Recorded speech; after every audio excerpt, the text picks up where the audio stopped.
Good morning.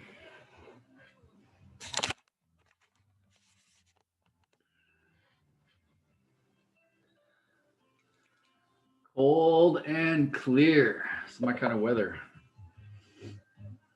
Move to Bend.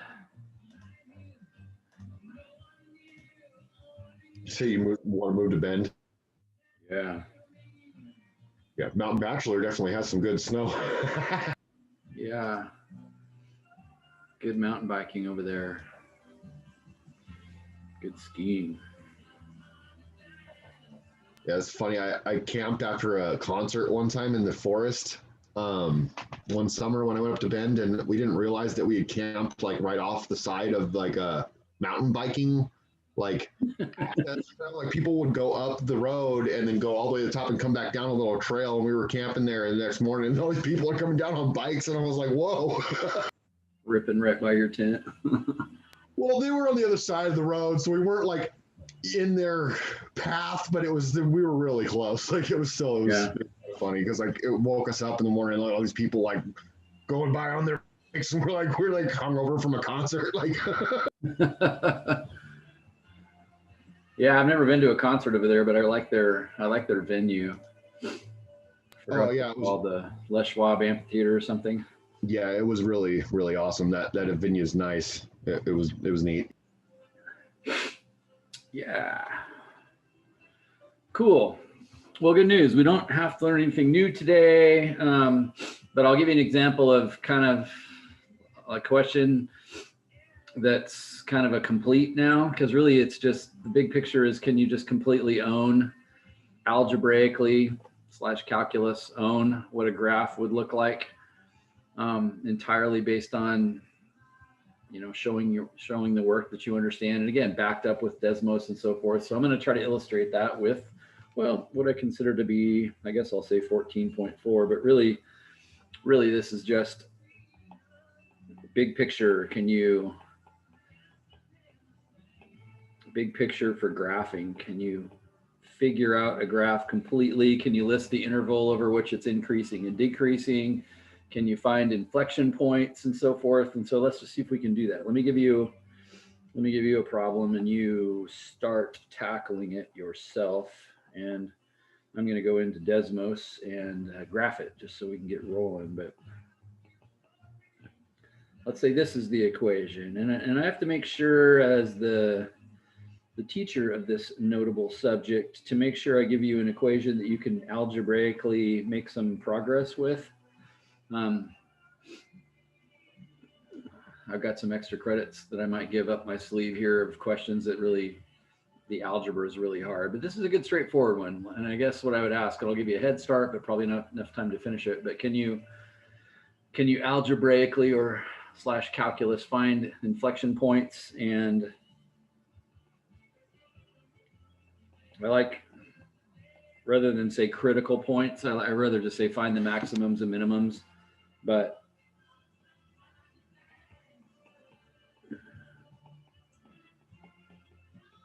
maybe I'll forget and say that on a test. But can you do that? And secondly, can you find any inflection points? And then proceed to the graph based on those two things.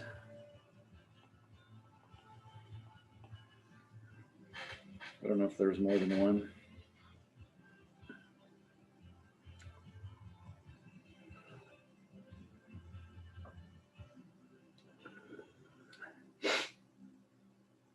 This one's kind of a cool one because it's a fairly decent model of like drugs or alcohol or anything, frankly, of the bloodstream. But we'll get to that in a minute.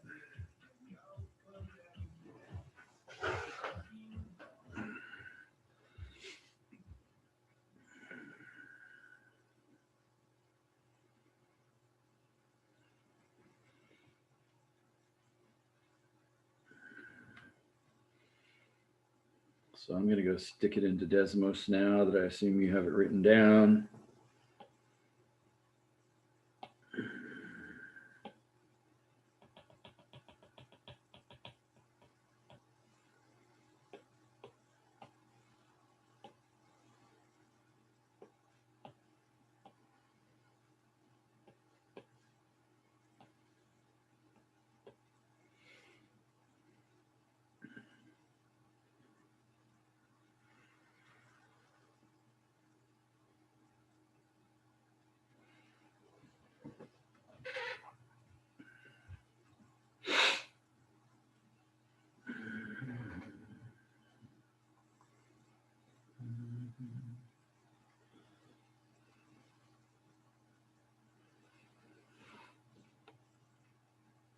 Depends on what else comes up in this chapter, but you know, I would see myself giving 2 questions like this on a test. Maybe they're different enough graphs that, but man, I don't know, maybe only 1.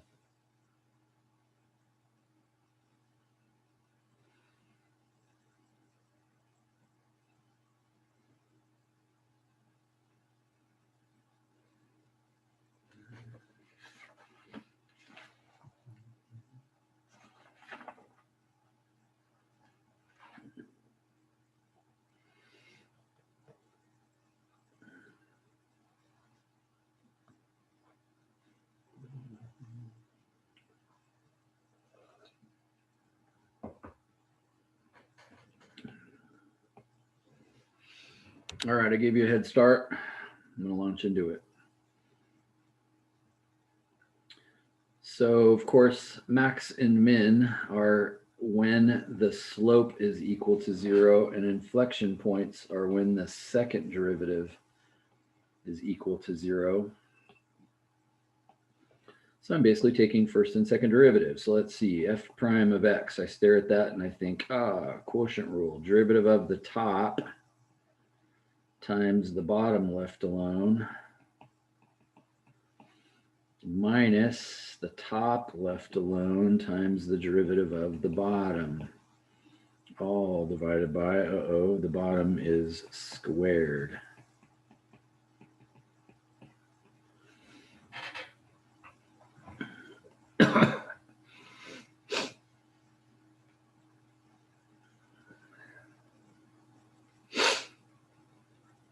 And I see that I can make some progress with the top. So distributing 18 in, I get 36x squared minus 72x. 18 times 5 is 50 and 40, which is 90. Minus 18x times 4x is minus 72x. And negative 18x times 4 is plus 72x. Sorry, that first 72 is x squared.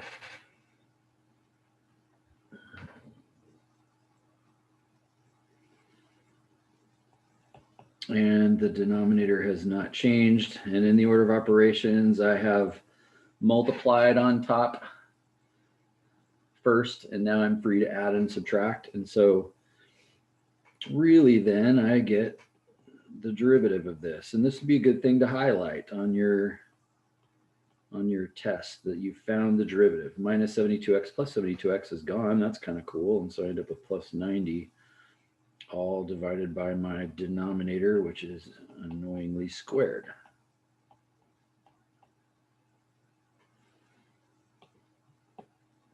So that's a good thing to kind of highlight in your mind, even if you don't highlight it as I did. Now, of course, I want to set that equal to 0. And so that really amounts to, when is negative 36x squared plus 90 equal to 0, which is really 36x squared equals 90. And if I divide both sides by 36, let's see, let's cheat on the calculator. I know I can divide by 2, so that'd be 45 divided by 18. But let's just cheat on the calculator. I'm going to say 90 divided by 36, which is 2.5. So x squared is 2.5. Since it came out a whole number, I guess I'll just leave it at that. So x is equal to the square root of 5 halves, but I want a decimal of it. I want the decimal answer to that. And remember, it's a little tricky because I didn't use the quadratic formula for this, so I'm not automatically going to get the 2 answers. But here, the answer to this, if I square root it, would be plus or minus. And so roughly 1.58. So x is approximately equal to plus or minus 1.58.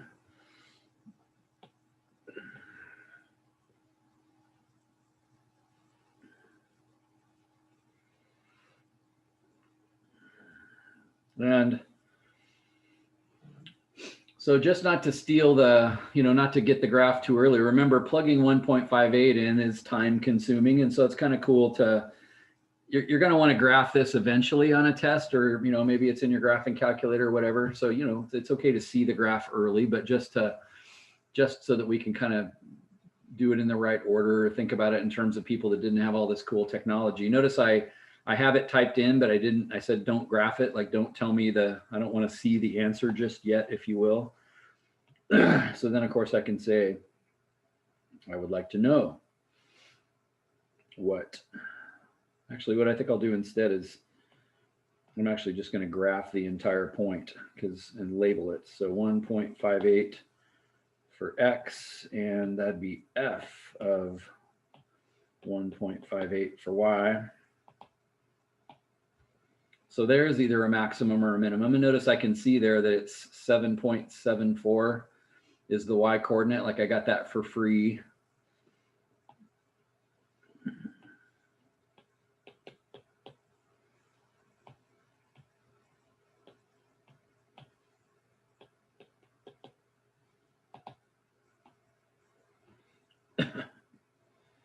So basically there is a maximum and a minimum. And again, I'm inclined, aren't you, to think that probably the top one is a maximum and the bottom one is a minimum. I could sort of see that happening. So maybe that's true. Maybe that's not true. So 7.74 negative 1.74.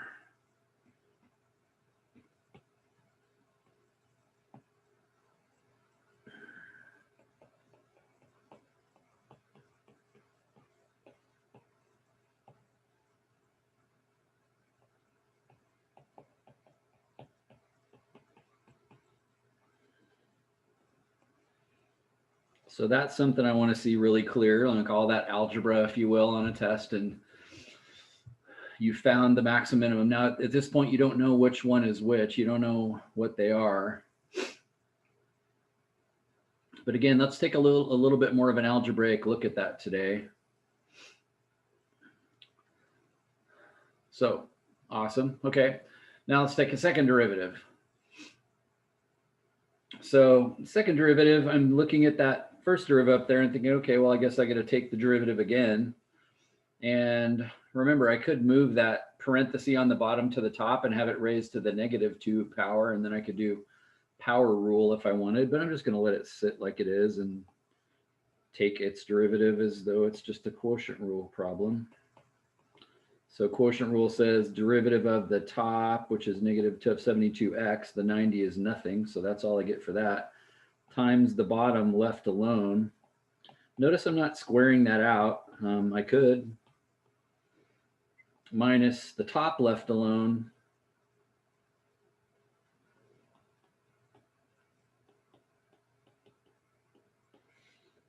Times the derivative of the bottom. Wow, that is messy.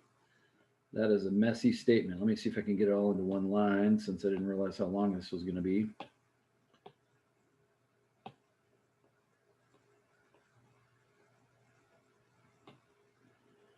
And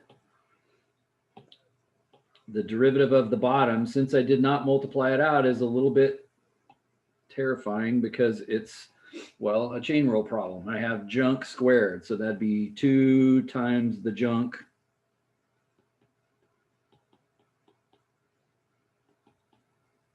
times the derivative of the junk, which is 4x minus 4. So all that work for nothing. I wasn't able to get it all in one line.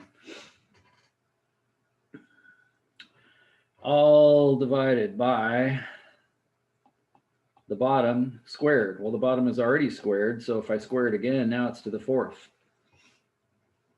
That is terrifying.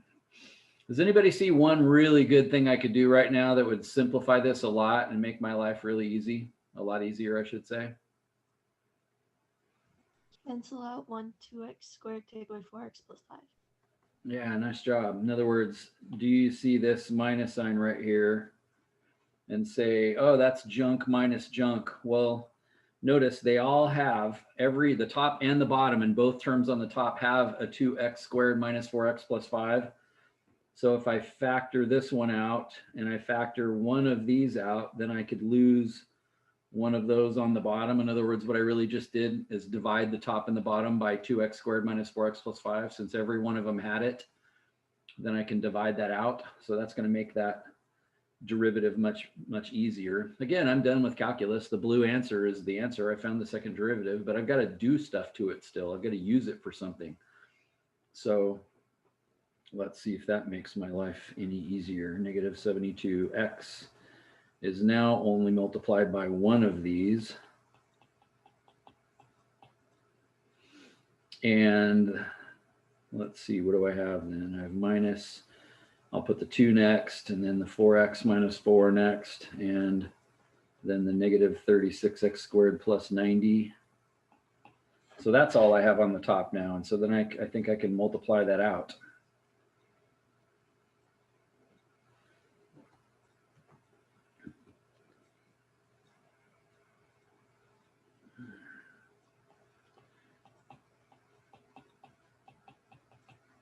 But I see bad things about to happen here. What's the degree? What's the degree of the equation on the top? I'm not finished multiplying it out, but what power is the equation on the top going to be? Cubed. It's going to be cubed. That's not good. In an algebraic sense, we have a way to take care of a squared equation, the quadratic formula, but there's not a way to take care of a cubed equation. You can't solve a cubed equation. So this problem is pretty tough. So anyway, I do need to clean up what's on the top. And so I got to multiply everything out. Again, I got to multiply before I add and subtract. And so negative 72x distributed in would be negative 144x cubed. 72 times 4 is 288. And there's an x times an x. And then 72 times 5. Again, you should be able to do that in your head. 70 times 5 is 350. 2 times 5 is 10. So that'd be 360. And let's see, I'm going to do this when this is dangerous. Once you've simplified all that, can't you just factor an x out of it? Yeah, maybe. Let's take a look. Let's see. So I'm going to multiply this out, but I'm also going to multiply by 2 at the same time. So that's x times x. 4 times 36 is 144. But then that's times negative 2, so it's positive 288. This is dangerous. I'm going to probably make a math mistake here, so hopefully you'll catch me. Can't you multiply the bottom by both sides, the 2x squared minus 4x plus 5 to the third? Do what to the bottom? Multiply 2x squared minus 4x plus 5 to the third by both sides. Top and bottom? No, not top and bottom, by 0. Oh, yeah. In terms of it being equal to 0, yes. Because my goal here is to set it equal to 0, effectively I don't really care what the denominator is. That's right. So I can multiply that away. That's exactly right.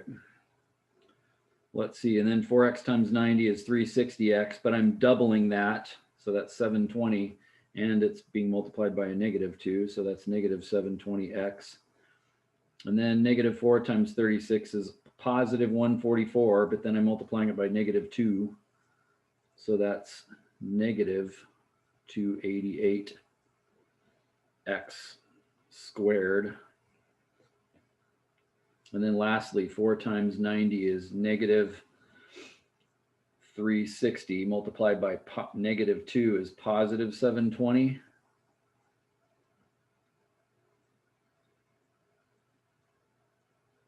Wouldn't that last 288x squared be positive? No, because I multiplied a negative times a negative here and it became positive, but then I multiplied it by a negative 2. So I think I had that right. Again, what I'm doing is a little dangerous. I'm doing too many things in my head, so the chances I screw this up are, but I don't think I got that wrong. So please tell me, let's double check. Shouldn't the 360 be 360x because you're multiplying it by 72x? Yes, there's a mistake. This got an x in it, doesn't it? Everybody agree with that? So there's a mistake I made. 72x times 5.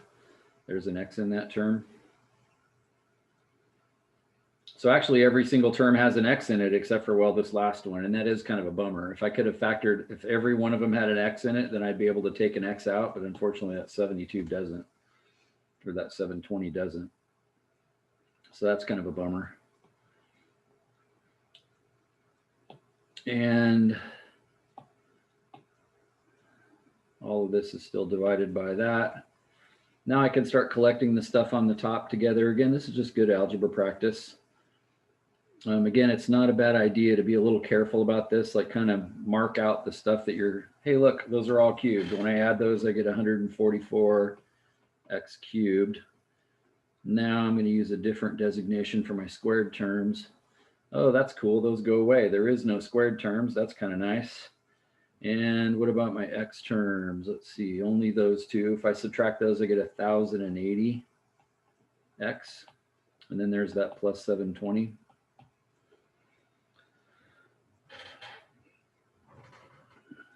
So that's not good. To me, this is not a good example of a test question because I don't know if you remember this from Math 111, but how do you solve cubed equations? Like what do you do? Since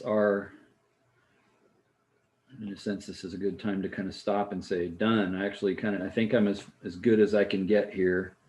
This is my second derivative.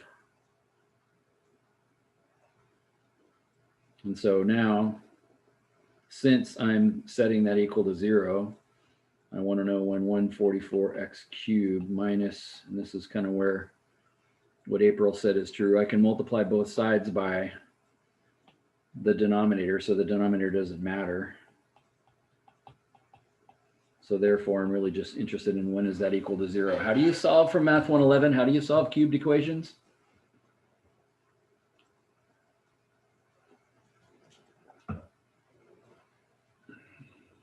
Isn't there a formula? So this is and I'll give you this as an extra credit question if you want to investigate this a little bit.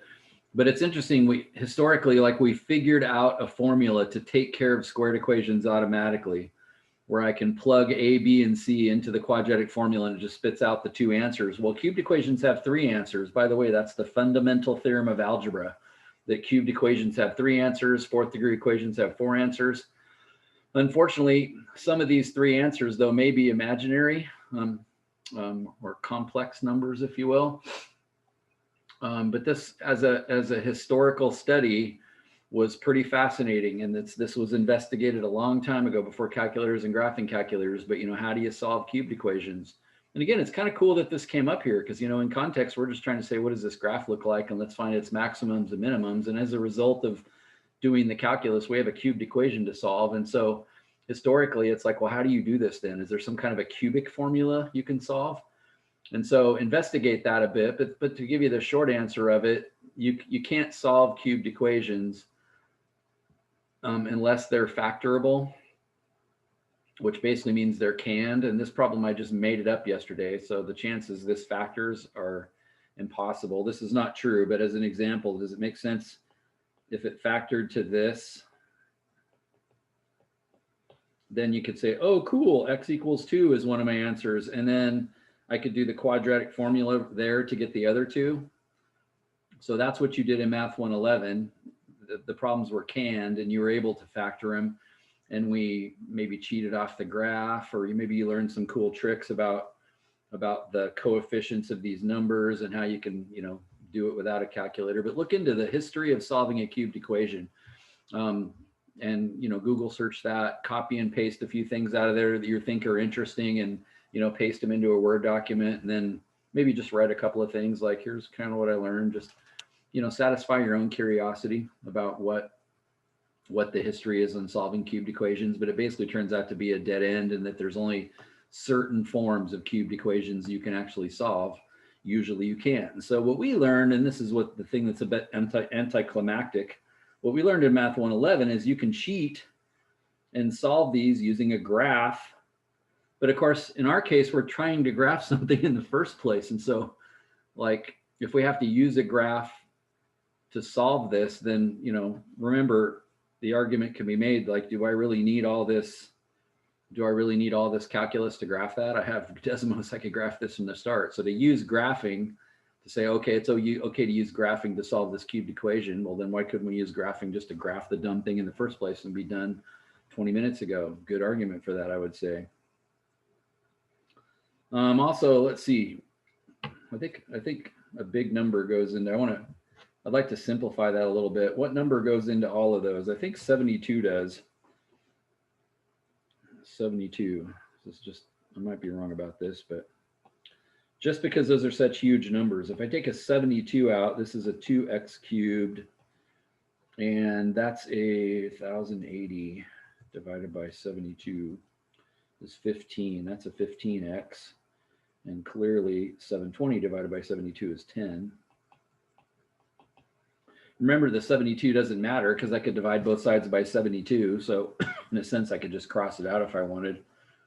So I'm really trying to figure out when is this equal to 0. And remember the logic of this in Math 111 to teach you maybe some of your algebra skills a little bit bigger is to kind of think of this number over here as a y. So I'm going to graph y equals 2x cubed minus 15x plus 10.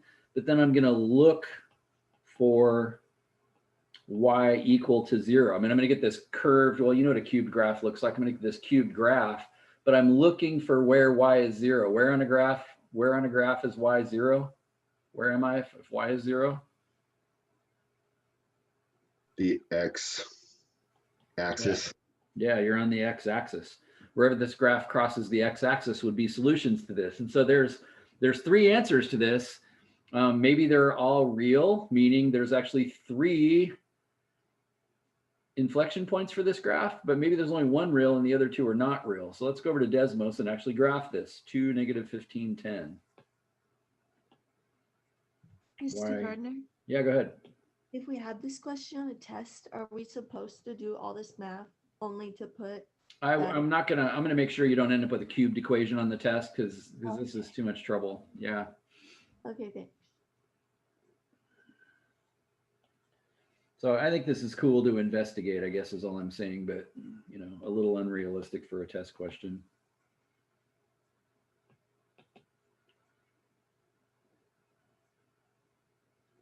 Just for the sake of clarity for a second, I'll turn those other ones off.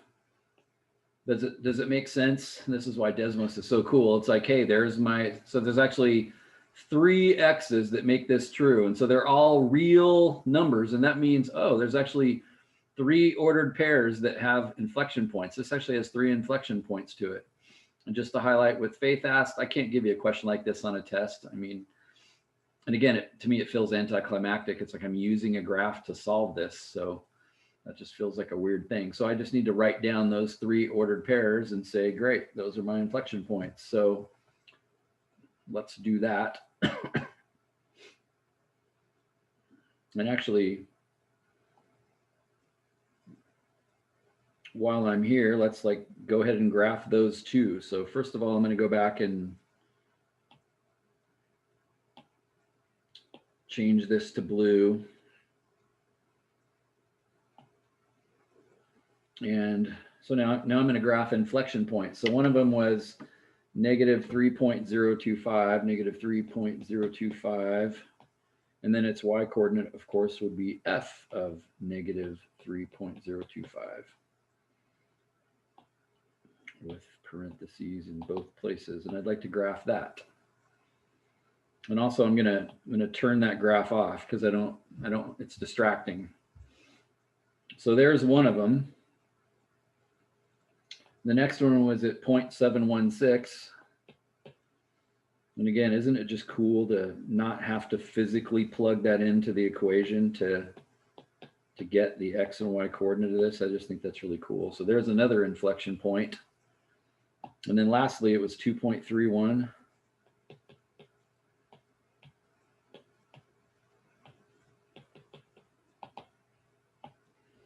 And again, I want to just so that we can stare at these and not get confused, I'm going to make all the inflection points black.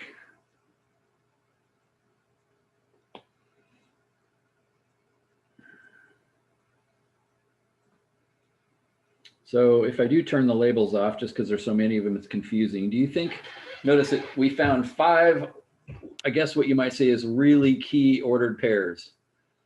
To graph something, super simple. Just find a bunch of answers that work. But this is not just any answers. This is the best 5 you could possibly find. Do you think you see what the graph looks like? Remember, the blues are the maximums and minimums, and the blacks are inflection points.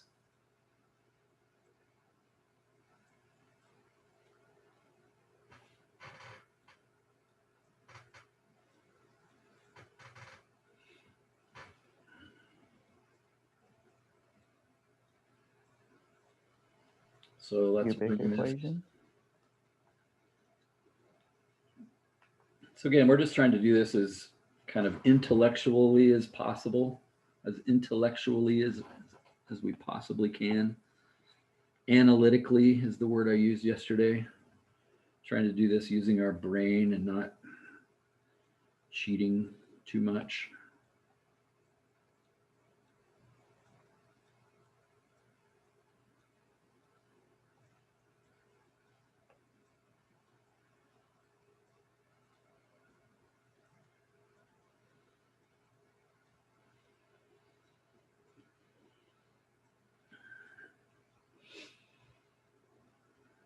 So just to give you a second to kind of process this,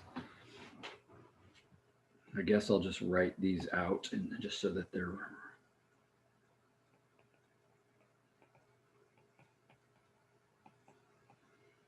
and also just, you know, interrupt. Are you tracking with this?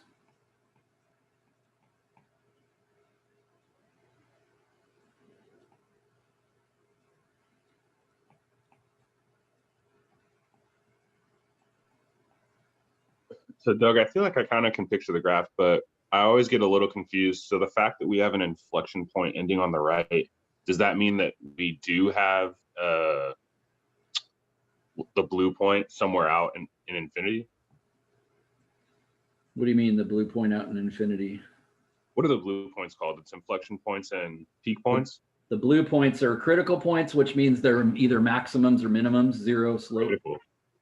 So 2 days ago, you would say that like the algebra tells us there's no more critical points. Exactly. And so is that the case here, even though we end on an inflection point? Yeah. So the question is like, what does it mean to kind of end on an inflection point? So here's the part of it that I, in a sense, hope doesn't surprise you.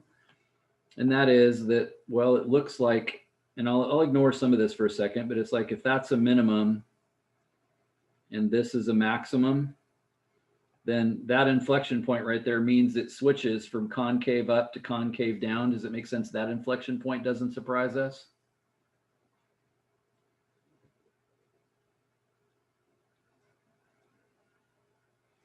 But how's it supposed to hit those black points? Like, does this make sense on the right-hand side?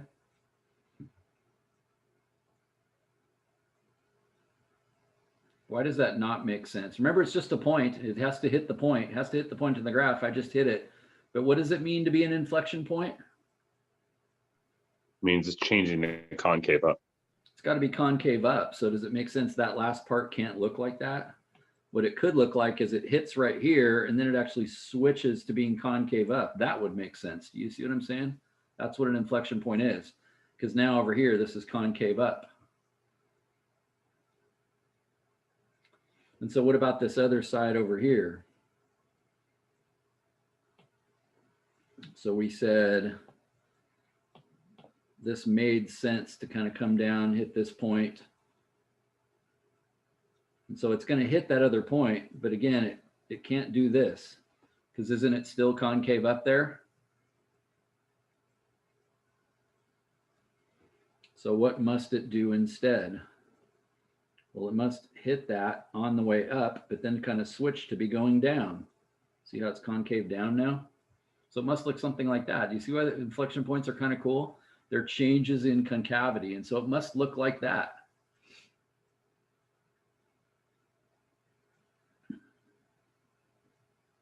As a rough graph. Now, is my graph perfect? No. I mean, like for instance, when I look back at the original equation, would you agree that one of the points on that graph is 0, 0? In other words, it needs to go through here. So, you know, it's like my graph isn't perfect, but I basically understand a really complex graph because I found not just 5 points, but 5 super key points. And as long as I understand what they mean,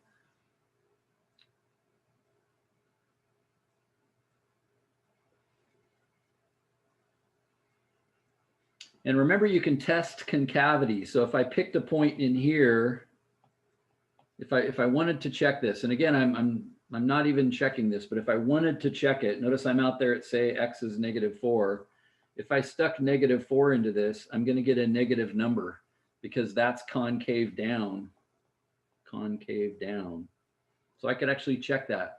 You check this if you want to. If you go back to our second derivative, which is this whole thing, including the denominator, if you put -4 into that, you're going to get a negative number, which actually tells you, yes, it's concave down there. If you go into this section where it's concave up, maybe I'm here at -1. If I checked f double prime of -1, I'm going to get a positive number, meaning it's concave up. So I can just tell because of the points and because there's maximums and minimums. I kind of didn't need to do that, I guess you might say. But if you wanted to check it, you certainly could. And if I went up here to this point, which is where it looks like x is 1, if I went f double prime of 1, I'm going to get concave down. I'm going to get a negative number. So that's going to be concave down. Notice 3 inflection points divide this graph into 4 sections. And then here it's concave up. So if I picked a point like right there, like 3, if I picked f double prime of 3, I'm going to get a positive number, which means it's concave up.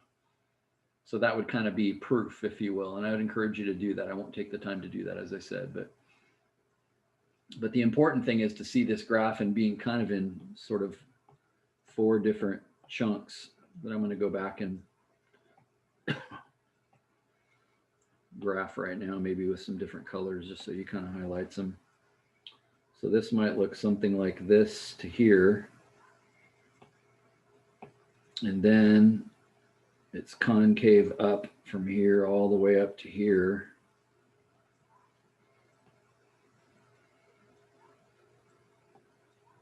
And then it's concave down from this point to the next. So it's concave down all the way through there.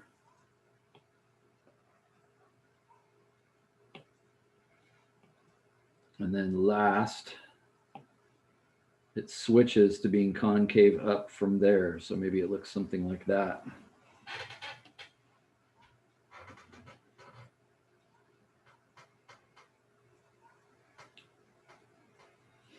So if you will, in a sense, I owned this entirely algebraically. Well, except for having to cheat to solve a cubed equation, I owned it entirely algebraically. And then don't forget this, because it's kind of cool too, but just now that you know these maximums and minimums and the kind of the increasing and decreasing business,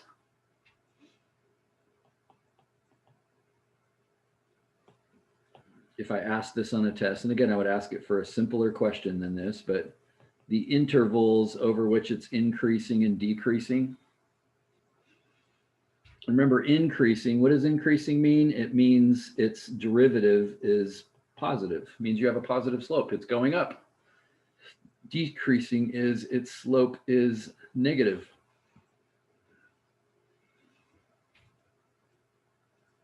And so I'll erase this just so that it doesn't leave the graph looking confusing. But would you agree that, and again, the dividing lines are these slopes, these zeros right here? Would you agree everywhere to the left of that, the slope of that thing is negative, purple and orange put together? So that means it was decreasing from negative infinity all the way up to that minimum down there.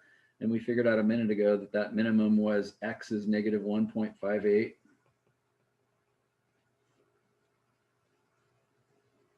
And then it's a positive slope up to the next division, all the way from negative 1.58 all the way up to the x coordinate of that maximum up there, that max, which was positive 1.58. And then from positive 1.58 all the way on to positive infinity, it's a negative slope again. So the maximum and minimum divided the graph into 3 chunks. The inflection points divided the graph into 4 chunks. So leftmost over here, you're very sad because your stock is going down, down, down, down, down. You get excited right here because it starts to go up, up, up, up, up, up, up, increasing, and then you're bummed out because it goes down, down, down, down, down. So being able to find, this is the big picture question. As I said, on a test, will be a smaller question than this because it's pretty time consuming. And I certainly want you to, I want to see all the algebra because I'm not taking Desmos away. I'm giving you all your technology. I want you to check your work. So if you get the graph, then you get no points for making the graph because you have Desmos to make it. But I want to see all the algebra that produced it.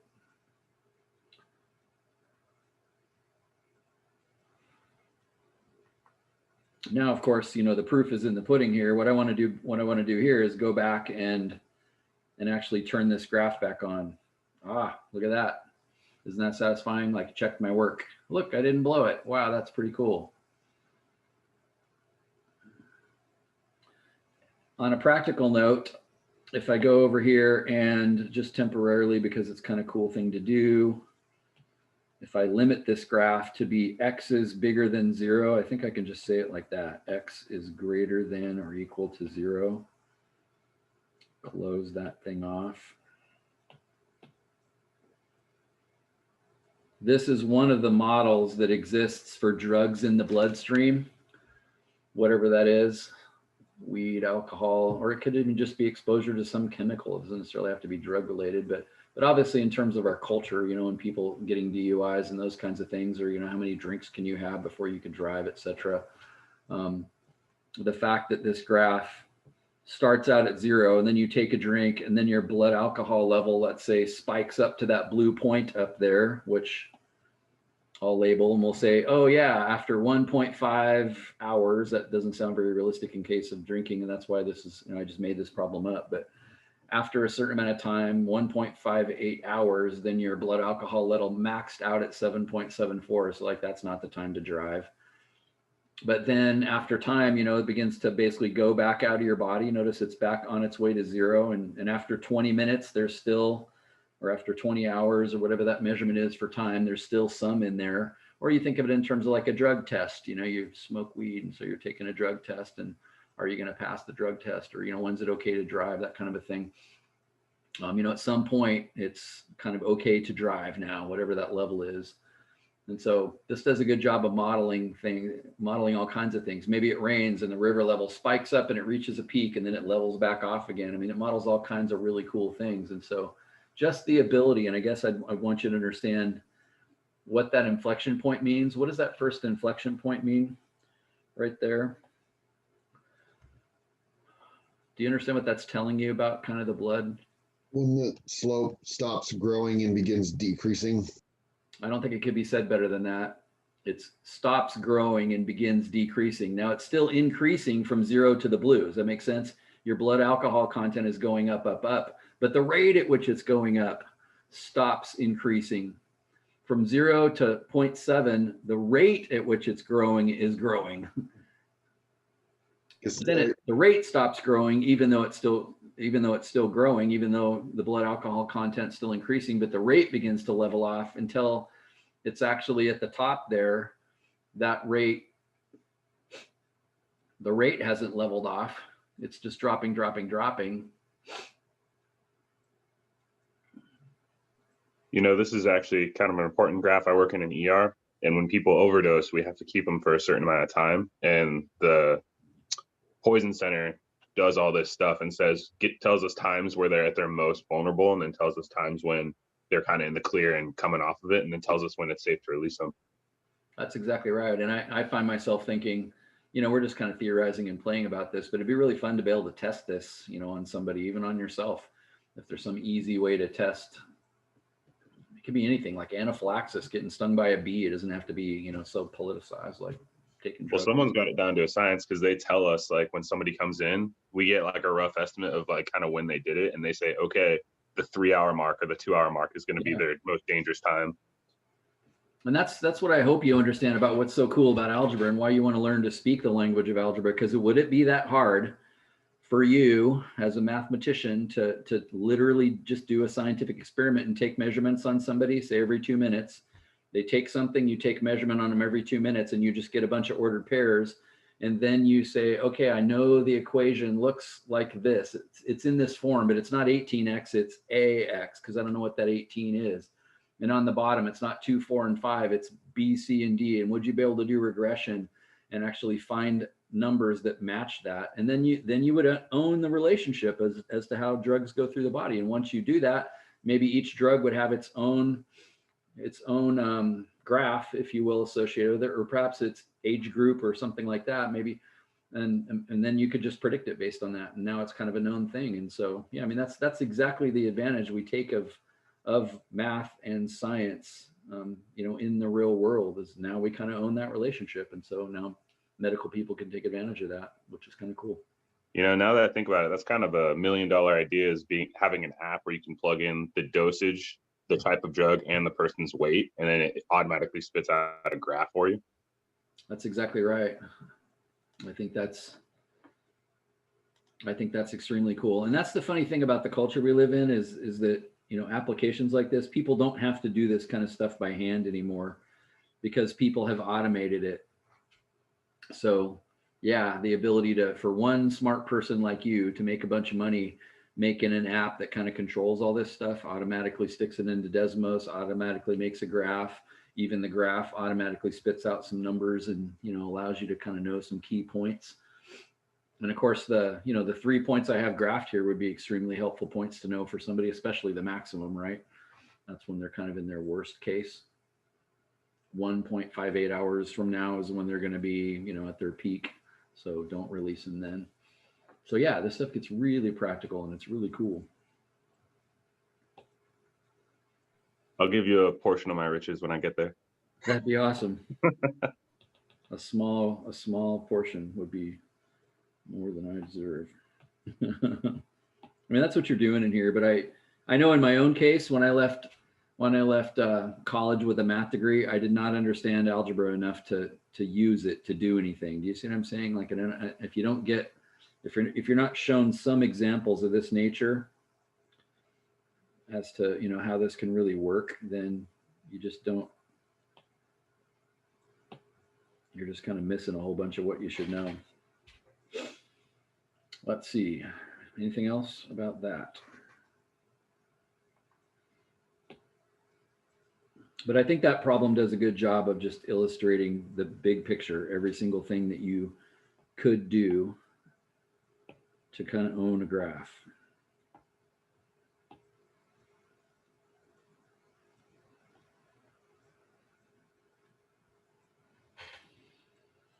So on a test, if you sort of didn't have the good fortune I just had, which is when you graphed it in Desmos, it went right through all the points and it helped you verify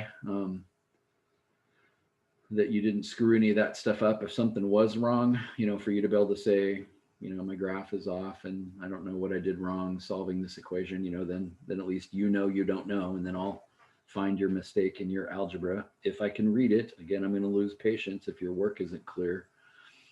But if I can read your work and it makes sense and it's logical, and then I'll find whatever mistake you made. And obviously, you watched me make a mistake, right? I left that X off. I forgot which one of you caught it, but I left an X off of one of my answers. I think it was that 360 right there. I left that X off accidentally. And so that would have cost me 20 minutes if it wasn't for you guys pointing it out. So you should expect to make some kind of an algebra mistake here.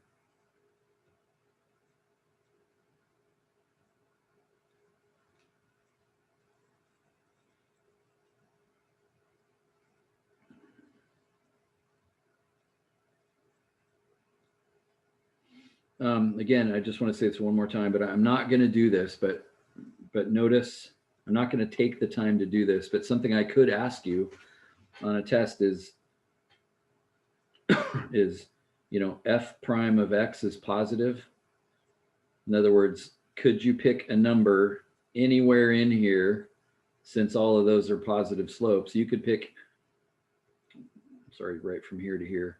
Any of these numbers are positive slopes. And so you could stick any of these X's, looks like -1, 0, 1. You could stick any of those X's in there and you would get a positive slope. And that would sort of verify, yeah, and sure enough, it's increasing. Like you don't have to cheat and look at a graph to get this. You could do this entire problem without ever graphing it, I guess is what I'm saying. You could know all of that stuff just by evaluating the slope at different points. You could say, oh yeah, through all these points, it's positive. Through all these, it's negative.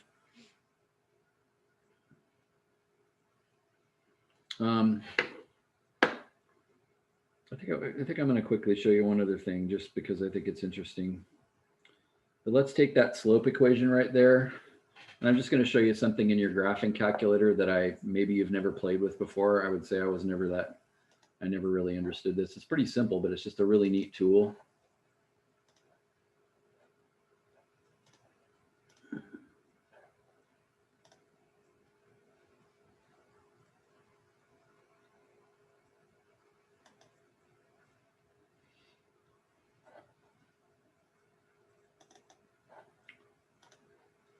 So if I go into y equals and I put in that slope equation, this is the derivative equation, not the equation itself. So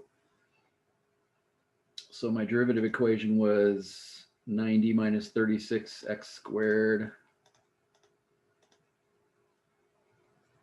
x squared, close that parenthesis, all divided by that denominator, which was 2x squared minus 4x plus 5. And that whole parenthesis is squared. So what I'm going to do here is I'm not going to graph this because I don't want to see the graph of the slope, but have you ever played around with the table before? That's kind of cool. So let's just stare at that for a second. It's kind of neat. So table set, there's table set. So second table set. So it says start at 0 and then increase the x's by 1. So this table is going to be 0, 1, 2, 3, 4, 5, 6. Well, I don't want to start at 0. I want to start further over to the left. So maybe I'll go clear over to, I don't know, -5. I don't know. And notice it says you can ask for values or just populate the table. So this is going to start at -5. It's going to go x is -5. And then because the change of the table is 1, it's going to go -5, -4, -3, -2, all the way up to 0. And then 1, 2, 3, 4, 5 from there. And so then I say, okay, great. It's like I like it. So now show me the table. So notice it says, didn't I say start at -5?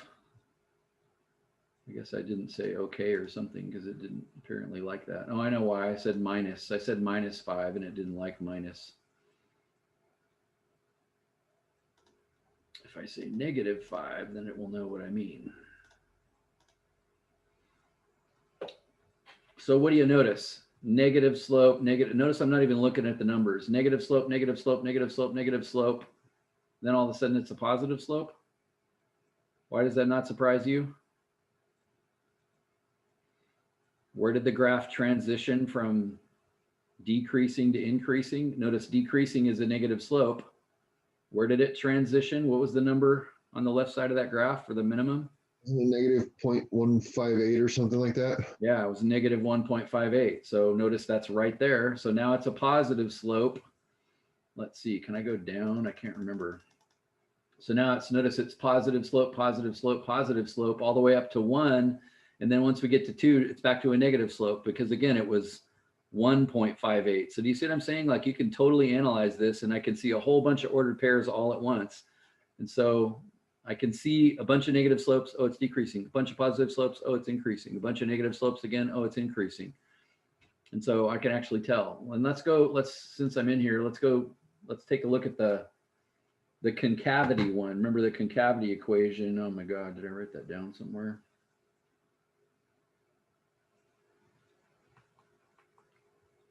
I'm going to pull that up in my notes. The second derivative. Again, I'm just trying to give you some time to soak on this. It was over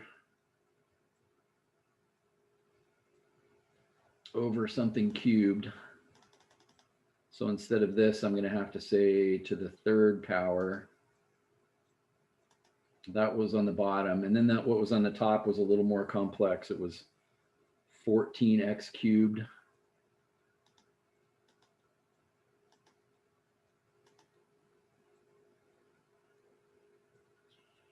Is it delete? Delete, delete, delete, delete. Isn't there a backspace on here? Why can't I remember where that is? So now I'm going to say insert So it was 140 on one insert. So it's 1 second insert was 144 x raised to the third power minus 1080x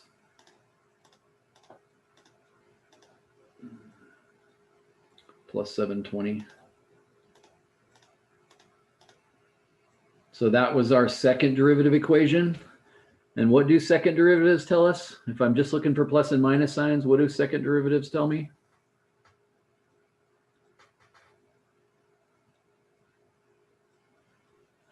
The rate at which the slope is increasing. The rate at which it's increasing. What does the positive and negative tell me specifically as far as the graph is concerned? You're exactly right, Connor. But as far as the graph, what am I going to see on the graph based on positives and negatives? Inflection points, like when the slope switches. Yeah, when when the concavity switches. So let's go look at the table again. So notice you have, and I'm looking over here at the y values, negative, negative, negative. What do those three negatives tell me about the graph?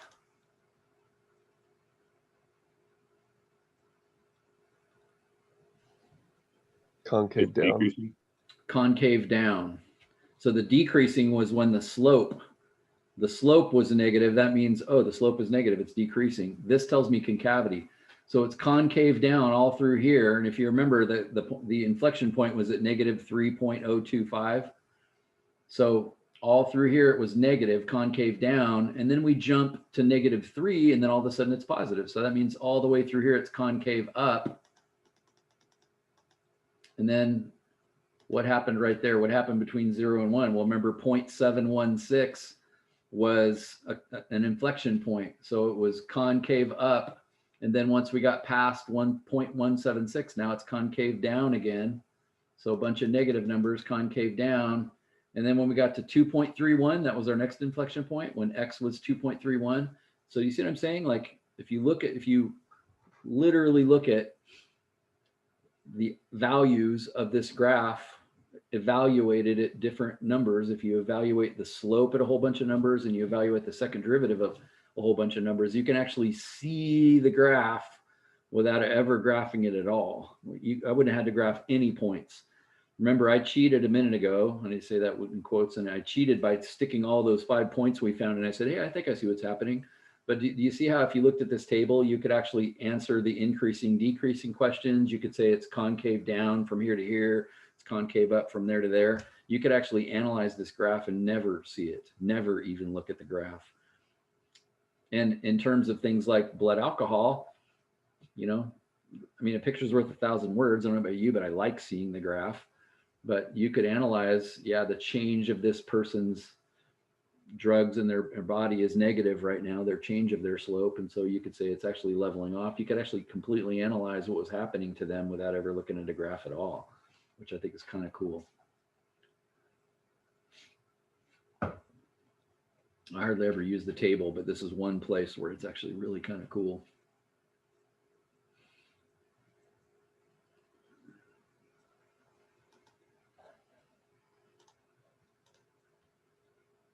Okay.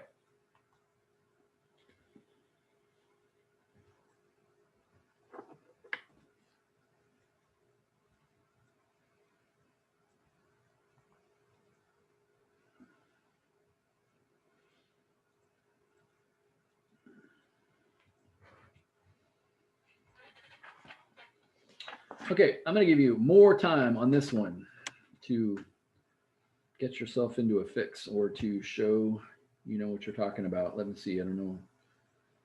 I have so many examples we could do here. It's not even funny,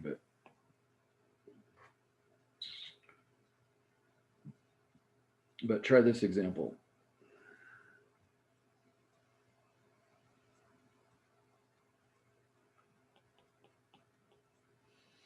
What if, and the algebra of this one is much nicer. What if f of x is equal to -2 times x cubed times 4x plus 3 to the 1/5 power, and then plus 2 to move it up off the x axis a little bit. So in the interest of time, just go get the maximums and minimums and the inflection points, and let's not worry about the graph just yet.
I'm going to catch up to you with respect to the derivative of this and just give you another option algebraically as to how you could solve this. So you should see this as a product rule problem. So you say, okay, f prime of x then would be the derivative of the first expression, which would be 3 comes down negative 6x squared times the 4x plus 3 to the 1/5 left alone, plus, notice I'm ignoring the plus 2 out there. That's not part of the product rule. That's a separate problem since I like plus signs. And then the negative 2x cubed left alone times the derivative of junk to the 1/5. Junk to the 1/5. The 1/5 comes down front. The junk inside stays the same. I subtract 1 from 1/5, which makes that negative 4/5. And then chain rule says, what else do I have to do? Multiply it by the derivative of 4x plus. Yeah, multiply by the derivative of 4x plus 3, which is 4. And then the product rule is done, then plus the derivative of 2, which is nothing. So there's my expression. I mentioned last time, it's kind of cool because you have these just horrific exponents that you can get rid of them by multiplying the top and the bottom by something. But I think this time I'm just gonna, I don't know, set this equal to 0 and I'll use algebraic principles to solve it. Maybe this will teach you something. So let's see, first clean this up a little bit. Negative 6x squared times 4x plus 3 to the 1/5. And over here I have a 4 and a 1/5 and a 2. So if I multiply that, I get negative 8/5. So I guess I could just say minus then. Minus 8/5 x cubed times 4x plus 3 to the negative 4/5. And now I'm going to set that equal to 0. And I don't know, makes sense to me maybe to add 8/5 to both sides. So I have negative 6x squared, 4x plus 3 to the 1/5. If I added 8/5 to both sides, then I'd have 8/5 x cubed times 4x plus 3 to the negative 4/5. And now I can do the same thing to both sides of the equation. And here's where I might want to multiply both sides by something that cleans up those exponents. Like if I multiplied both sides by 4x plus 3, well, you tell me, what should I multiply both sides by? 4x plus 3 to what power would make this really nice? Yeah, 4/5. Because on this side, that's just going to turn into 4x plus 3 to the first power, since I'm adding exponents. On the other side, I'll have 4x plus 3. If I add exponents, I get to the 0 power, which is actually just 1. So it's gone. So that's much nicer.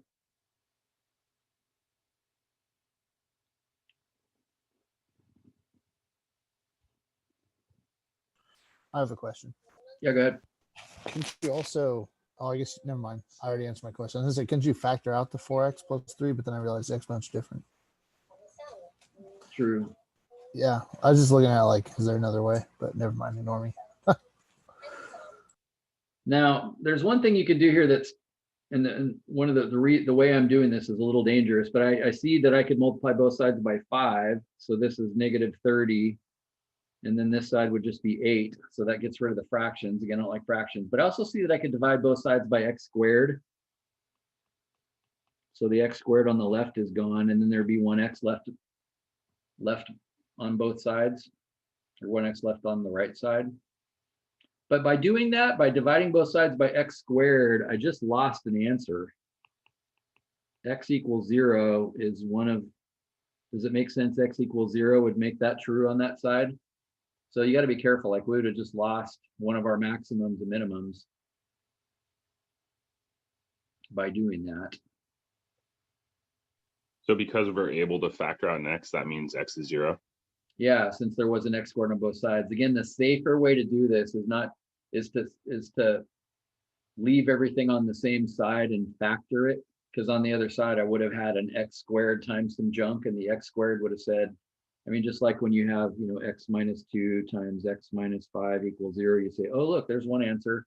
It's 2, and the other answer is 5. Well, You know, what if this wasn't just a, what if that wasn't an x minus 2, but it was just an x? Doesn't that mean x could be 0? And that's what would be happening on that other side if I had factored it, written it that way, which is a smarter and a kind of a safer way to do it. But if there's no x, if x didn't equal 0 in one of your 3 answers, you wouldn't be able to factor it out, right?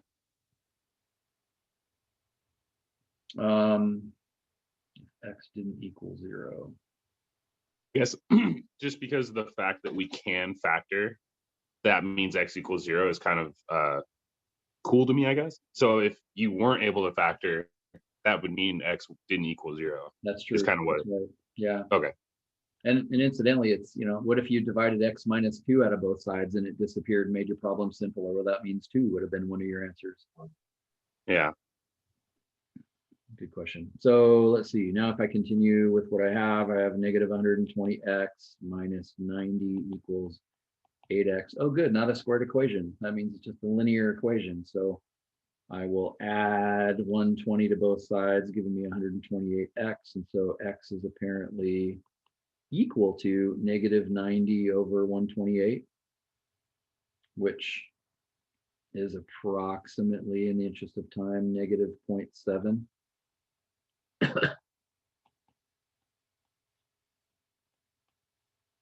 So there's actually 2 maximums and minimums again, and I was able to get at that algebraically. So in the interest of time, I would plug those back in and I would get 0, 0, which is easy. If I put 0 in for x back in that original equation, 2 times 0 cubed, it's already 0 right there. Wait, no, it's not. It's plus 2, so it's not 0, 0. Since there is a plus 2 on the end of it. So 0, 2 is a maximum or minimum. And then if I put 0.7 in, I get 2.5 approximately out. So there's a couple of points that I know for sure. Again, it's not just that we found 2, it's that we didn't find 3. So that's kind of interesting. We'll take a look at this graph in just a second.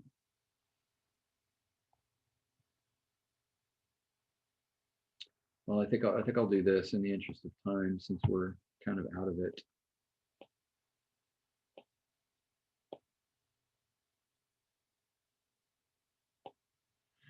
Because this is kind of a neat graph, and I just want to show you those two in action.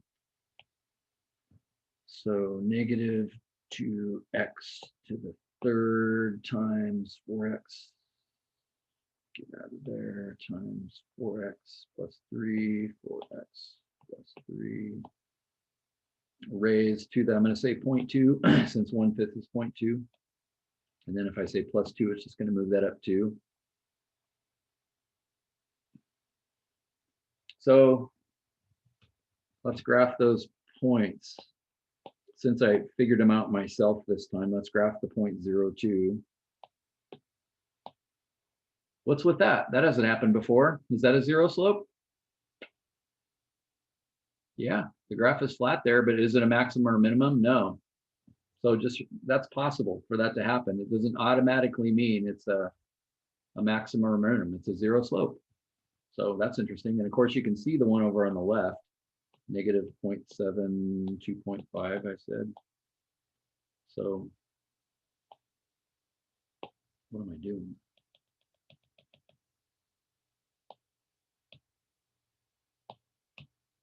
Negative 0.7, 2.5. There we go.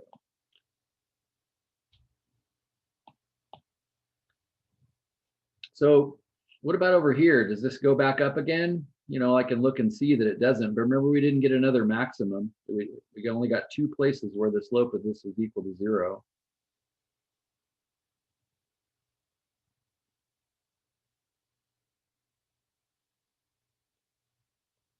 So that's kind of cool. And I'll finish this. I'm gonna finish it now, but it's like we're already 3 minutes over. So I'm gonna finish this for the sake of the notes. So I'm just gonna keep talking, but bail if you need to bail. But there's the inflection points are interesting here. If you just stare at this before you even calculate them, can you see that over on the right? And let me see if I can do this really quickly so that I can trace. Can I say a comma, f of a, and add a slider. Over here, where I'm at right now, is that concave up or concave down? Down. It's down. What about here? Up. You see that's concave up, so there must actually be an inflection point right in here somewhere. Do you agree with that? And then this is concave up in here, but isn't it concave down right here? So therefore right in here somewhere, maybe right there on the x-axis. Maybe, you know, right in there somewhere in here, there's got to be an inflection point. And then this is concave down, and then isn't it concave up right here? So there must be an inflection point right in there somewhere. So it's concave up, up, up, and then it switches to concave down. I'm actually thinking that 0, 2 must also be an inflection point. Not only is that a zero slope, that looks like the transition from concave up over here on the left. It's definitely concave up over there, and it's concave down over here. So I'm thinking there's an inflection point here. There's one. There's another one right there. So there's 2. There's 1, 3, and there's 4. I'm thinking there must be 4 inflection points to this just by looking at the graph. Like, can you get the feel for that? So now I'm going to go calculate those. Again, I'll have them in the notes and I'll regraph this for you, but just to increase your sense of what the heck is going on.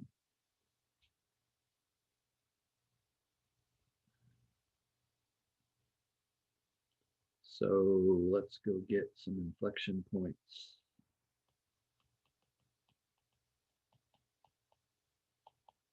And I can say points for sure.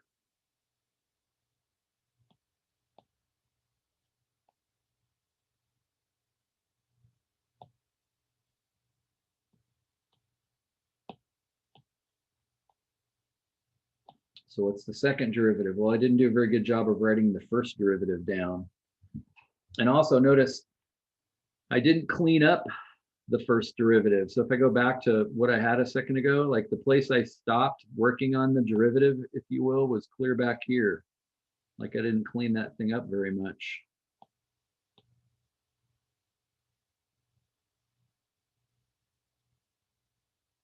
So again, the argument is, and you can tell, wow, this is terrifying. Like this might be a really bad question. So, you know, could I clean that up a little bit? Should I make a fraction out of it? As I said yesterday, as I said earlier, should I make a fraction out of this before I take its derivative, or should I just take its derivative sitting just like it does? I don't know. I'm not really sure. I don't know what's the easiest thing to do. I certainly know, at least I'll stall here for a minute by at least saying, at least I want to do this.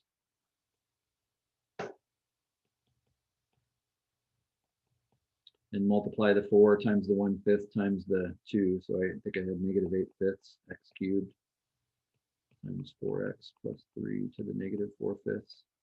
At least I want to do that before I take the second derivative. But again, I'm kind of up in the air. I'm very tempted to use what I used yesterday, which is to say, hey, this whole thing is over 1, and so I should like move stuff around a little bit before I even do this. I mean, there's a temptation to do that.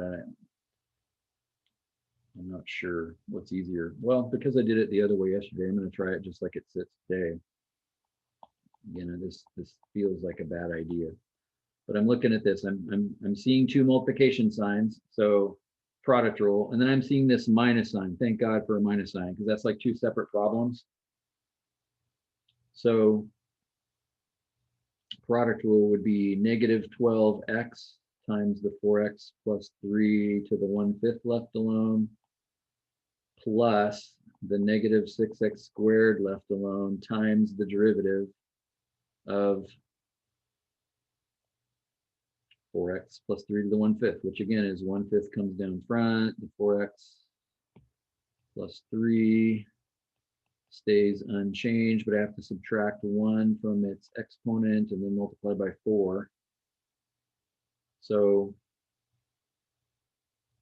there's the derivative of that. And then there's like a big minus sign, which is that minus sign. And then I got to do product rule again. So derivative of 8/5 x cubed, multiply by 3, so I get 24/5. And then x goes down a degree. And then the 4x plus 3 to the negative 4/5 is left alone. Again, doesn't this look like not a good test question? Like this is too much, right? Too much algebra? Yes, too much algebra. I gotta be careful what kind of problem I make up here. Plus the 8/5 x cubed left alone times the derivative of 4x plus 3 to the negative 4/5. Well, the negative 4/5 comes down front. 4x plus 3 stays the same. I subtract 1. Negative 4/5 minus 5/5 would be negative 9/5. Oh my God, this just seems terrifying. All times the derivative of 4x plus 3.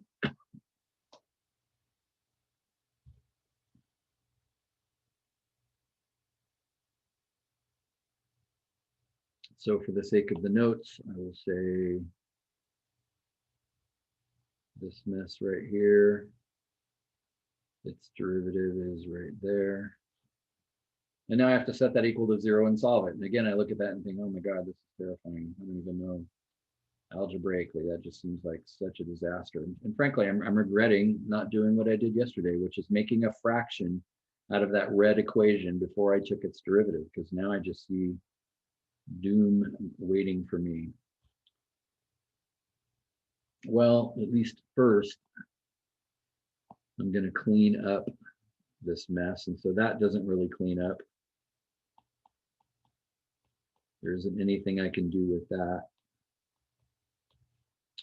This cleans up because I have a 4 times a 1/5 times a 6. That'd be 24/5, negative 24/5, negative 24/5.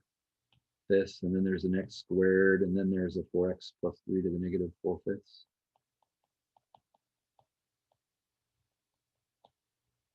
And then that doesn't clean up. It's already good. 24/5 x squared. 4x plus 3 to the negative 4/5. Wow, I just saw something that I didn't see before that's extremely good news. Do you see it?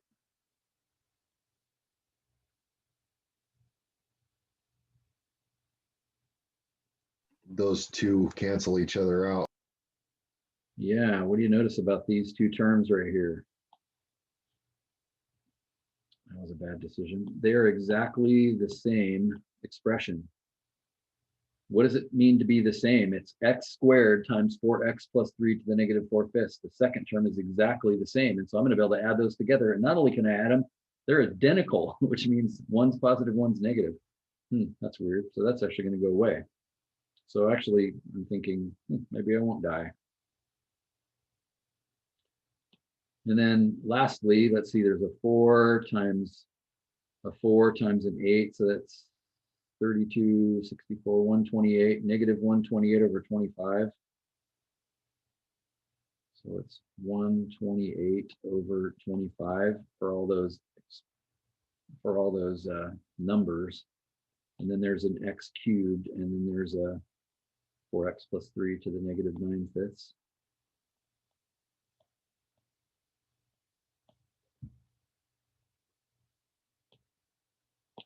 So we said that goes away.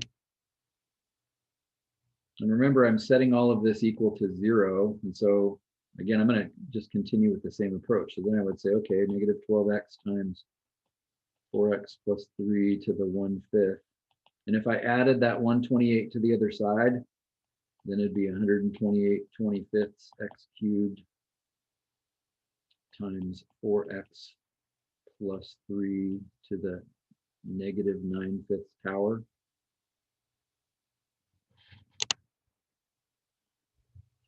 So apparently somehow that's going to produce 4 answers.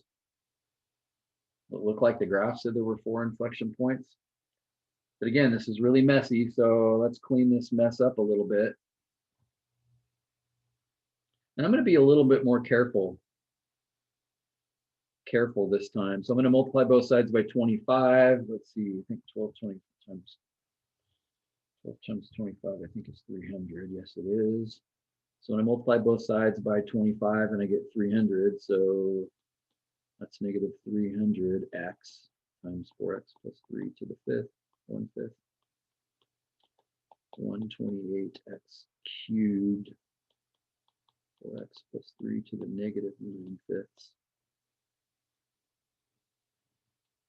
And so to be a little more careful than I was last time, I think I'm going to collect everything on the same side and set it equal to 0. So if I added the 300x to the other side, I'd have 128x cubed. Before you combine them, wouldn't you want to do like add 9/5 power to each side? Yeah, maybe I kind of agree with you. Let's do that now. Like, what could I do to clean up those fifths? What should I multiply both sides by? 9/5 power, positive. Nice job. Positive 9/5. I think I like your idea. Let's do it. So if I multiplied 4x plus 3 to the 9/5 times both sides, then on the left side, I'd have negative 300x, and that'd be to the 10/5 or the second power. So that's a nice exponent. And the other side is just flat gone because it's to the 0 power. And so now if I added the 300x to the other side, let's see, what do I have? I have 128x cubed plus 300x times 4x plus 3 to the second power equals nothing. And I can certainly factor an x out of that since they both have one of those. And while I'm at it, 128 and 300, what do those have in common?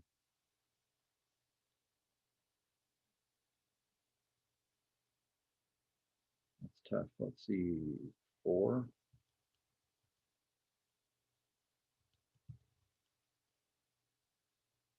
Yeah, just a 4. So if I take a 4x out, then that leaves 32x squared for the first term and 75 times 4x plus 3 squared for the second term.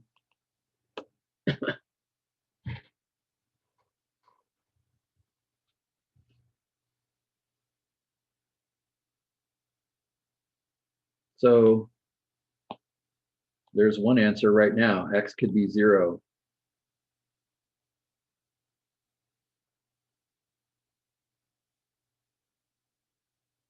So then what about the second one? Well, that's 32x squared plus, and I'm going to multiply this out kind of quickly. So 4x squared would be 16x squared, but 16x squared is multiplied by 75. So that's 1200x squared. And then 4x plus 3, the middle term would be 24x, and 24 times 75 is 1800. So that'd be plus 1800x. And then 3 squared is 9, and 9 times 75 is 675. So that'd be 675.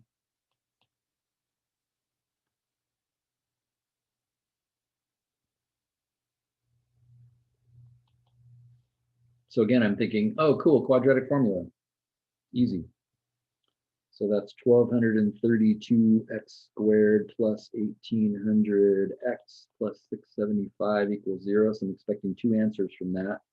Again, there's no guarantee I haven't made a dumb math mistake, but I'm going to go quadratic formula on this and type those in.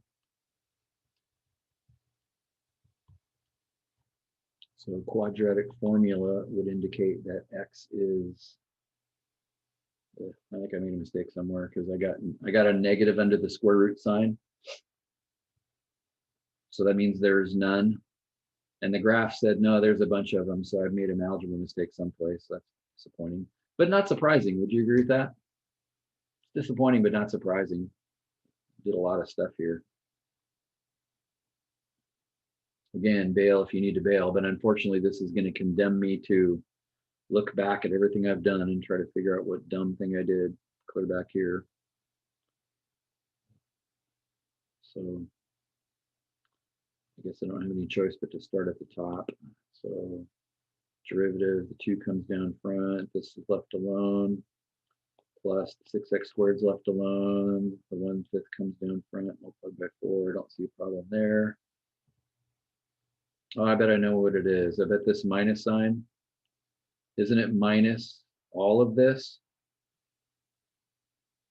It's minus all of this. So there's a possible screw up, and that's a classic, what I'd consider be a dumb mistake, but isn't it minus all of that? That's a mistake I often point out to you, like before you make it, but that's an easy one to make. So actually that means that 8/5 is actually positive, and so I know there's a mistake there because I thought it was positive 8/5.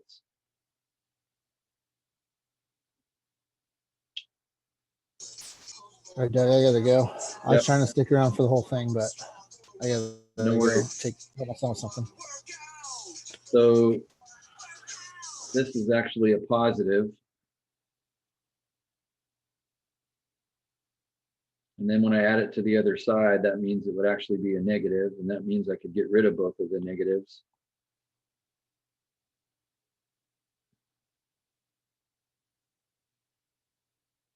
So that means when let's see, if that's negative is gone, then that means when I add it to the other side, it would actually be a minus sign.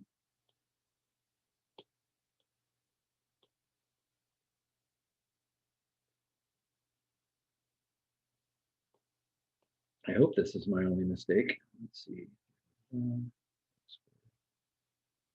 So that means this is a minus sign. So my zero answer is still the same, but it means I have 32x squared. And now all of these are negatives.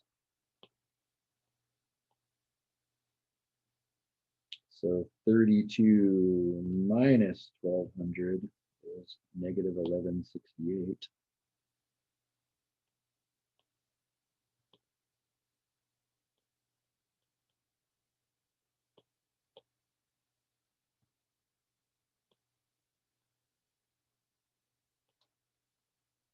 And that's a minus, and that's a minus. And so now I'm going to go back to quadratic formula and hope that, again, there's no guarantee that I didn't make another mistake, and that wouldn't surprise me. There's a lot going on here. Notice they're all negative, so I could multiply both sides by a negative, and then they'd all be positive, which sounds like a smart idea, but I didn't do it. So last time, did you get down to the quadratic formula part and you had like a negative number under the square root? Yeah, which might have made me think, oh, there's only one inflection point when x is 0, but I already looked at the graph, and so I know there's more. So that's the only reason I knew something was wrong. That's why I'm always arguing for sense making, like slow down and make sense of things. So I'm expecting a whole bunch of inflection points. So now the quadratic formula gives me x is approximately negative 0.9 and x is approximately negative 0.64.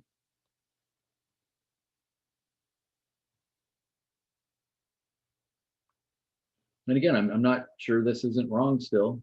It would surprise me a bit if I didn't make some other mistake. But now I want to go to the graph and kind of see, because I don't want to proceed with all this if I'm not even right about it. Actually, let me write a couple things down.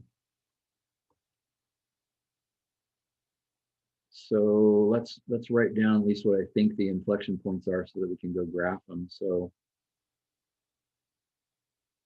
I have 3. I have x is 0. So we already said when x is 0, y was 2. So 0, 2 was a 0 slope, but it was also an inflection point. Remember on the graph a minute ago, we said that was probably going to be the case. And then negative 0.9, and in the interest of time, trace negative 0.9. I get a y value of 0.68. And last, negative 0.64. I get a y value of 2.44.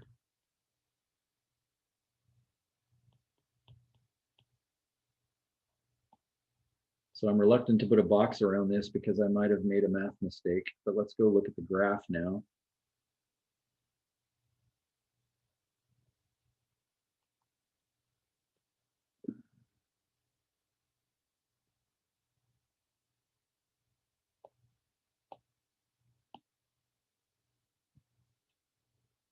And that's graph these points. So 0, 2 indeed was an inflection point. So that's kind of cool. I forgot the other ones already. So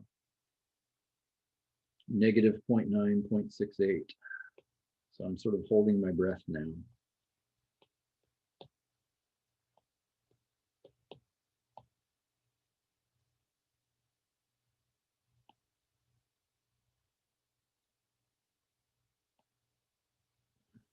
Does that That look like wasn't an what I inflection imagined. point? What'd you say? I said that wasn't what I imagined. That looks reasonable. Yeah, that on, looks. on the left side, I wish I hadn't gotten rid of this. On the left side, it's concave down.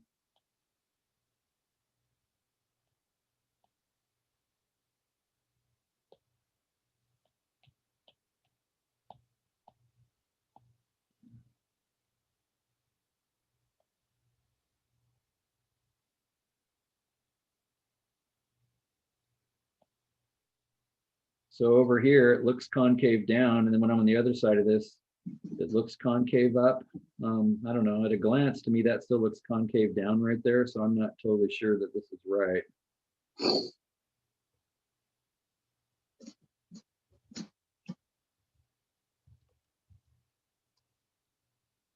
So I don't know, I'm gonna play with that some more. I'm not totally convinced on that one yet. And then my second point was negative 0.64, 2.44.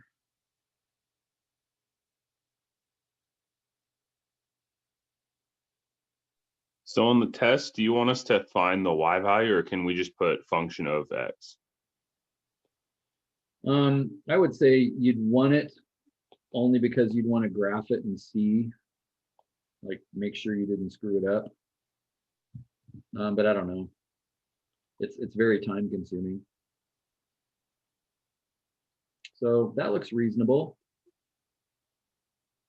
So it's clearly concave down right in here. And then on this side, it's certainly kind of concave up. But again, I don't know, is that accurate? Frankly, to me, it still looks like it's, to me, it looks like the inflection point should be more like about there. So I'm still thinking I made an algebra mistake. Yeah, they both look like they're a little left of where they should be. Yeah, so I'm thinking there's an algebra mistake someplace just based on what I think I see from the graph, which is disappointing. And then this one's clearly good because it's concave up down through here and it hits here and then it's concave down. And so apparently 3 inflection points. If you zoom in on negative 0.64 and 2.44, is it still on the line? Well, not quite because I rounded. So notice all of these are off a little because I rounded. Oh, that makes sense.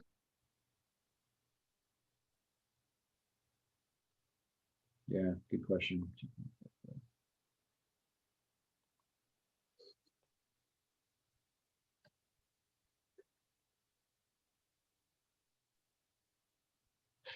Interesting. Yeah, that's just good for thinking, but too hard for a test, as you can see.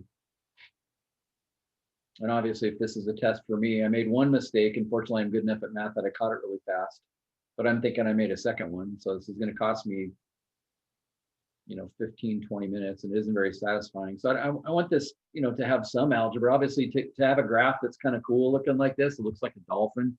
There's a bunch of inflection points and maximums and minimums and stuff. And so it's kind of a fun graph. But a fun graph condemns you to some pretty difficult algebra. So I got to be kind of careful as to, what I do to invent this. I don't want you to get buried in the algebra.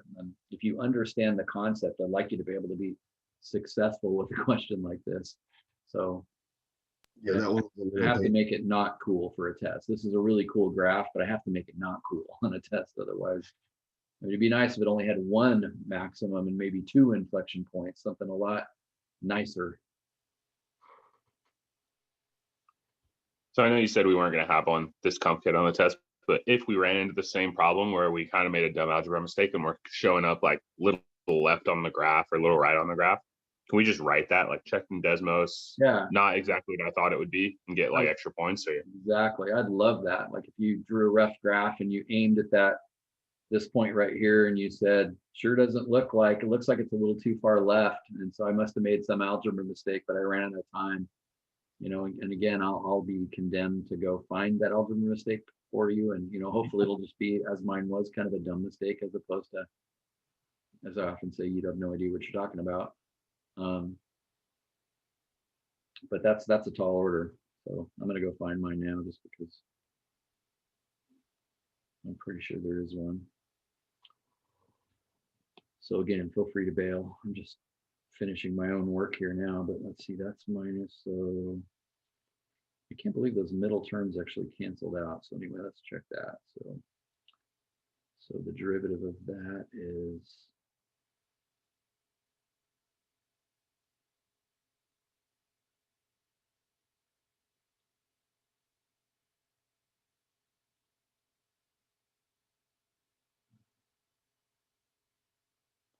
so plus the negative 6x squared left alone, the 1/5 comes down front times 4. I agree with that.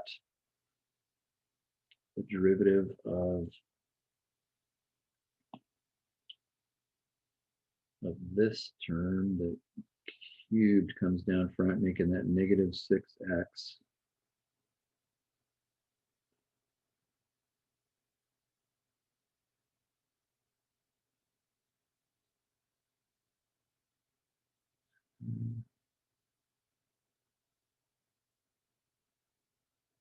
So then the 3 comes down front, making that 24/5. That's x squared, leave that alone, that looks good. 8/5 x cubed left alone. Derivative of this, the negative 4/5 comes down front.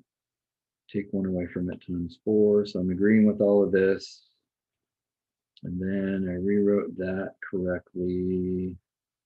And then I multiplied 4 times 6, which is 24. So 24/5 x squared, that'd be negative.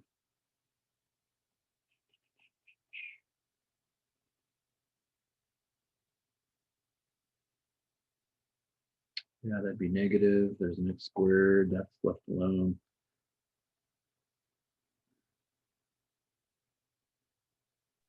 Where did your 1/5 go from the blue equation? This one, Yeah.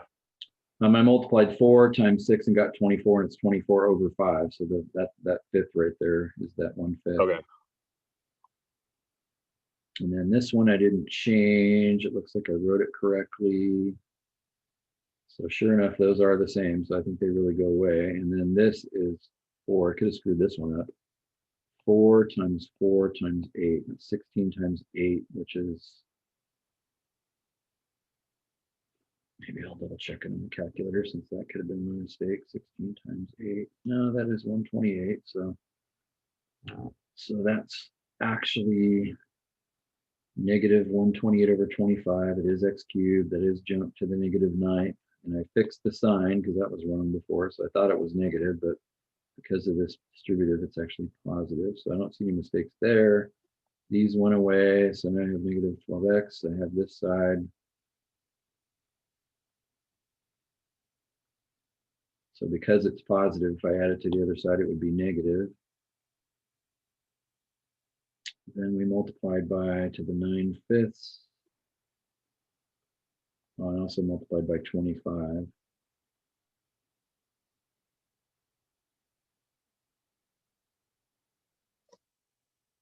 So that's okay. Multiplying by 25, that's just gone.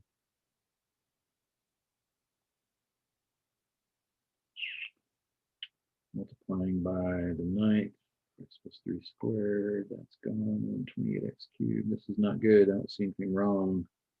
Subtract that over to the other side. Maybe I multiplied that out wrong. Maybe I distributed this wrong. So 128 divided by 4 is indeed 32. 300 divided by 4 is indeed 75. Shouldn't that be negative 32? Because you subtracted 128x cubed to the other side, so it should be negative 128.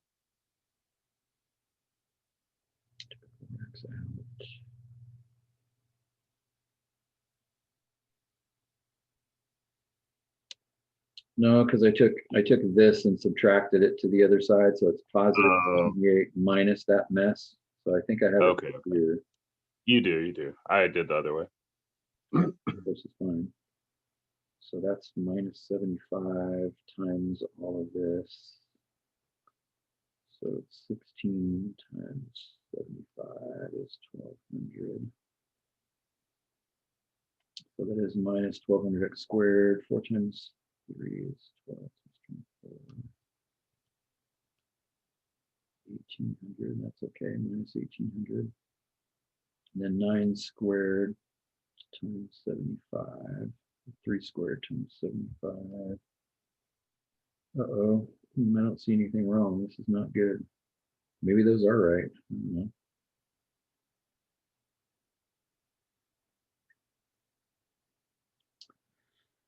Maybe I put in the quadratic formula wrong.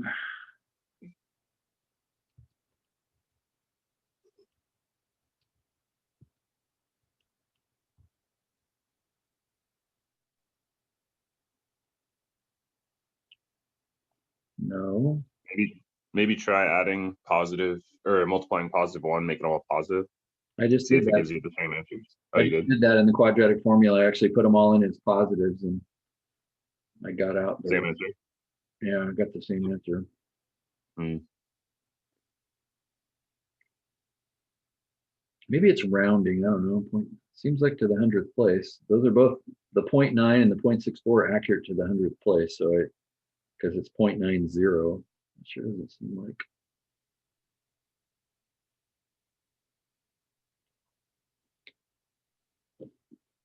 I've spent so many countless hours, trying to find mistakes of that nature.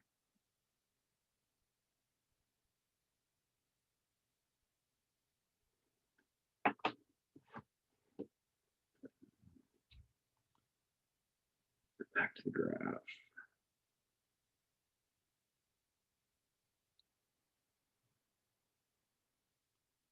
I don't know, maybe it's right. Sure, it doesn't look right to me, but it's hard to tell.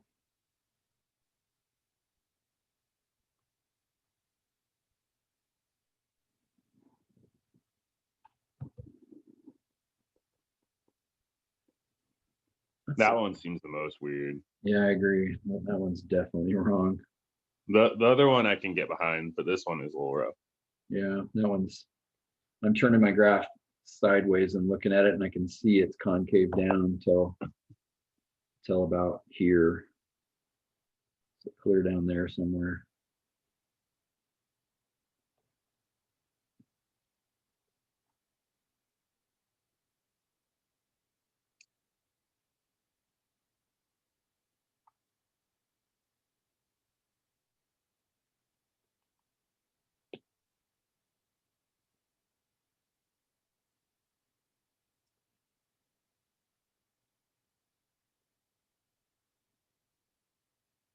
That's very frustrating. Well, I'll let you go before your next class gets here. Yeah. All right, Connor. Good luck. Have a good day.